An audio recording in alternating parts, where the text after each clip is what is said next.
Sebelumnya, Assalamualaikum warahmatullahi wabarakatuh. Kami dari kelompok 2 akan mempresentasikan hasil diskusi kami.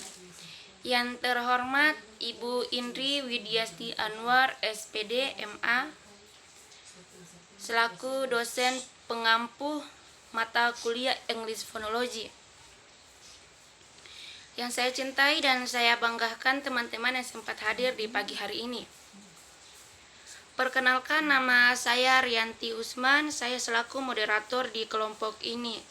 Langsung saja saya berikan kepada pemateri pertama Fauzi Habib untuk membacakannya. Baik, terima kasih kepada moderator yang telah memberikan saya waktu. Saya akan membaca materi pertama, yaitu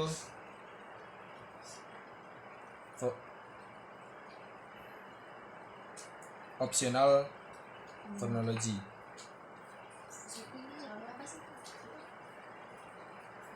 Opsional fonologi adalah ada beberapa aturan yang bersifat opsional dalam arti bahwa membicara tertentu dapat secara opsional dan terkadang sepenuhnya sewenang-wenang berlaku atau tidak berlaku dalam beberapa ucapan tertentu. 1. Dan ada aturan lain yang bersifat opsional dalam arti bahwa beberapa penutur selalu menerapkannya sementara penutur lain tidak pernah melakukannya. 2. Misalnya pelepasan akhir atau untuk sebagai besar penutur opsional dalam arti pertama Anda dapat melepaskan T atau cat. 2. Opsional dalam mengepatkan intervokal jika Anda mengucapkan intervokal T di sebagai flap, maka Anda selalu melakukan, yaitu selalu memiliki penutup. Mengenal perbedaan M atau W, saya tidak yakin itu opsional dalam salah satu pengertian atas. M adalah bagian dari inventaris fonologi Anda. Dalam hal ini, apa misalnya selalu diucap met atau tidak ada dalam inventaris Anda yang arti selalu wet. Ini tidak akan menjadi contoh 2 opsional karena di sini tidak ada aturan yang berlaku, bukan itu wet. Dengan cara non opsional seperti met, tetapi lebih sederhananya met atau adalah bentuk dasarnya. H. Penghapusan. Selengkapnya tentang teks sumber ini diperlukan teks sumber untuk mendapatkan informasi terjemahan, tambahan, kirim, masuk.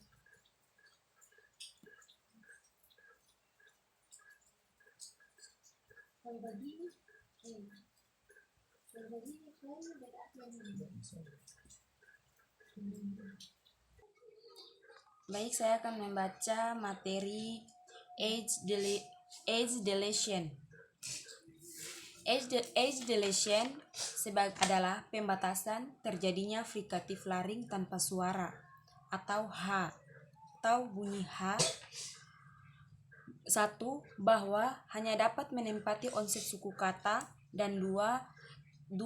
Bahwa tidak dapat menjadi bagian dari gugus konsonan.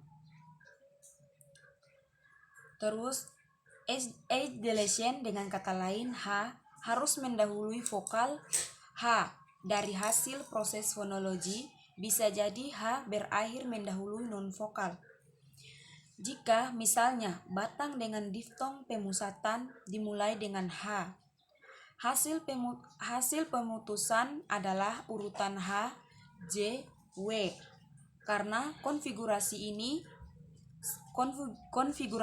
salah bentuk, H tidak langsung mendahului vokal di sini. Itu perlu diperbaiki yang dilaksanakan dengan penghapusan H. Hal ini ditunjukkan oleh pergantian seperti here. Here, cara bacanya here. Here terus here, Harry, dan host.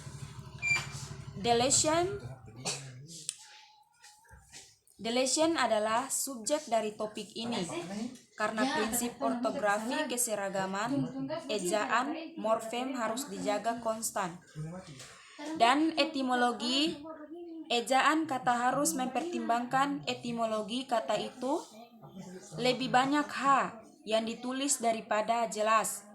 Ambil kata Hauser atau S, pengucapan adalah Joer yang tidak dapat dibedakan dari pengucapan.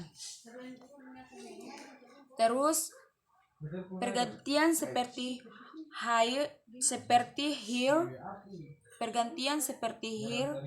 meskipun diucapkan tanpa H, ia dituliskan dengan H karena hubungan dengan here.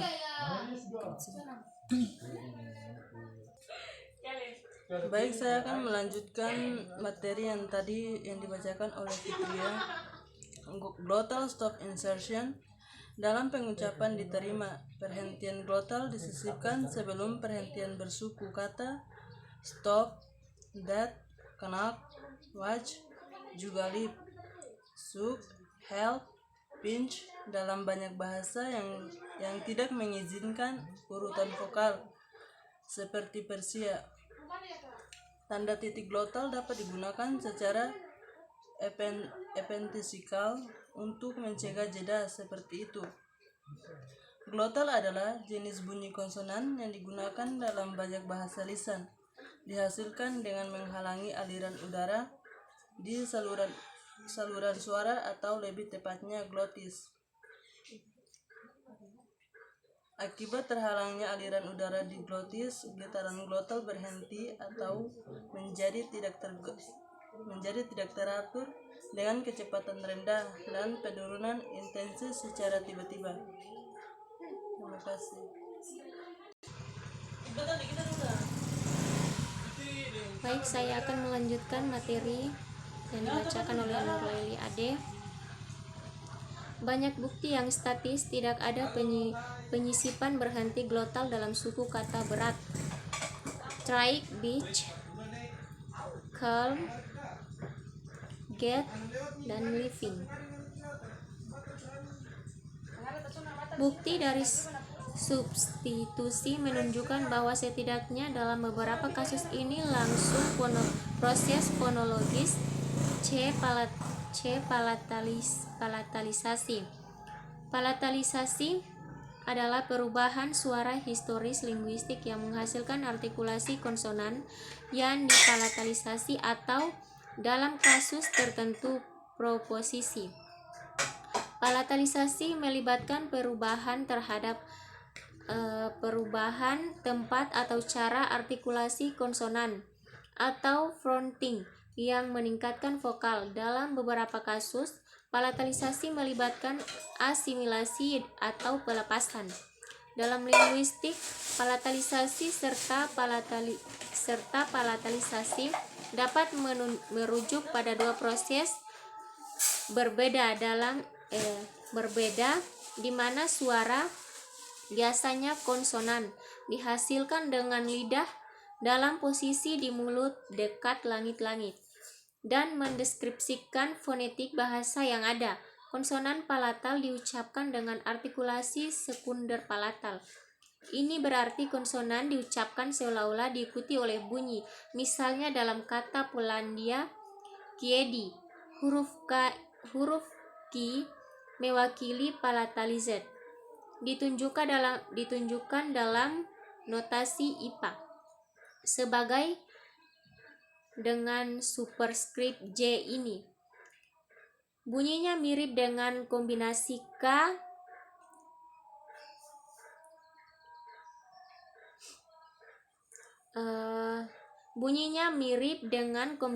K dan Y dalam bahasa Inggris. Thanks artinya ini dari palatalisasi ditemukan dalam linguistik historis. dan mengacu pada perubahan suara yang di mana tempat artikulasi konsonan menjadi lebih dekat ke posisi palatal. Perubahan ini seringkali dipicu oleh bunyi berikut atau vokal depan. Misalnya dalam bahasa Italia sebelum proposisi E dan I, huruf C dilafalkan sebagai konsonan plato alveolar. Seperti dalam bahasa Inggris CH, konsonan palatal adalah yang diucapkan dengan badan tengah lidah menghadap langit-langit ke atas, yang merupakan bagian tengah atau mulut. Hanya ada satu konsonan palatal dalam bahasa Inggris, yaitu J, yang merupakan bunyi Y. Dalam bahasa Inggris, yes, konsonan palatal yang paling umum digunakan di dunia adalah J. Baik, terima kasih. Itulah materi yang terakhir. Selanjutnya saya kembalikan kepada moderator. Oke, itu saja yang teman-teman kami bacakan. Lebih dan kurangnya kami mohon maaf. Oke, teman-teman yang lain kalau ada pertanyaan silahkan bertanya. Untuk satu kelompok, satu pertanyaan juga boleh. Terima kasih.